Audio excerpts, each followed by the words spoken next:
So, most of my videos, I joke around a lot, and it's pretty off the cuff, but today, this is a serious subject. We're talking about a very serious subject. Today, we are talking about crime. Specifically, the heinous, borderline unforgivable, criminal act that the band Crime doesn't get the recognition they deserve, like a lot of their contemporaries in the late 70s punk scene do.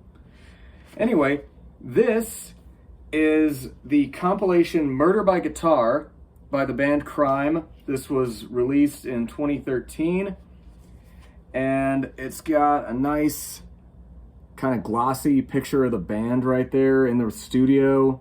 Or no, yeah, that's got to be in the studio. Anyway, Crime were a band from San Francisco. They were an original, like, late 70s, 77 type of punk band. And allegedly, Hotwire My Heart, the first song on this compilation, was apparently the first single to be released by a punk band from the West Coast. Obviously not the first single for a punk band in general, but for the West Coast, these guys were hugely important. And they had kind of a more noisy, heavy edge to them than a lot of their contemporaries did. And I mean, this was a no bullshit, just raw, heavy punk rock band. And I used to listen to the compilation San Francisco's Doomed after the song all the time when I worked at Toxic Ranch Records, which was a kind of punk and metal-centric record store that sadly closed a couple years ago. But yeah, this is a really good compilation, and I'd highly recommend checking it out. I also always thought it was funny that sometimes on stage the band, their band name is Crime, but they would dress up like cops. Like this guy here kind of looks like Goose from the original Mad Max, like with the leather jacket and the badge. That looks like a Main Force Patrol uniform from the original Mad Max. But yeah, it's really, really good. I also thought it was funny that on the song Crime Wave, and a lot of this stuff is previously unreleased at all. On the song Crime Wave, they did the thing where you play a clip of a police siren on the track to freak out the listener. That thing that every band and rapper who does that, people hate them because you hear that on the stereo in the car and you're like, oh shit, what's going on? There's a siren. Yeah, they did that before any other band or rapper did that. And then it was never released until decades after the band broke up, because they were active from 1976 to 1983, and everything on this was recorded between 76 and 1980. So, and they had a lot of lineup changes, but pretty cool design here, cool layout, and then it's a nice thick vinyl pressing.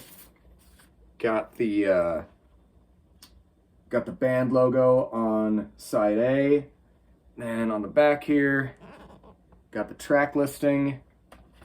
And then let's look at the liner notes. Here's the liner notes. Here's a great picture of the band playing live, and got the personnel listing and the track, or where everything was recorded. And yeah, there's a great picture of the band playing. I think that's at Mabuhay Gardens in San Francisco. I don't know California venues very well, to be honest, because I'm not from there. Oh, here's where you got the personnel listing. Got Frankie Fix on guitar and vocals, Johnny Strike guitar and vocals, Ron the Ripper on bass, Ricky Tractor drums on A1 and A2, Britley Black drums on A3 to A6, B5 and B6, Hank Rank drums on A7, A8, B1 to B4, B7, Joey DK bass on B4, synthesizer on B4, B5, and B6, Sean Hooper piano on B4. Fun fact, I looked this up. I was doing a little research about the band. This guy, Joey DK, he later became a sound engineer and producer who actually worked with Destiny's Child many years later. So from punk to R&B, as a sound engineer.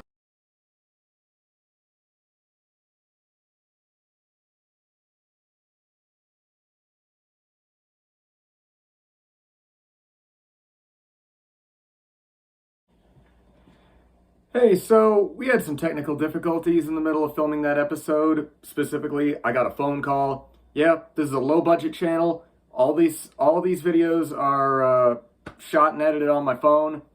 You know, this isn't some big budget production like Marvel or HBO or The Needle Drop with all kinds of fancy multi-billion dollar equipment. But I pretty much said all I wanted to say about this album already, except a few things.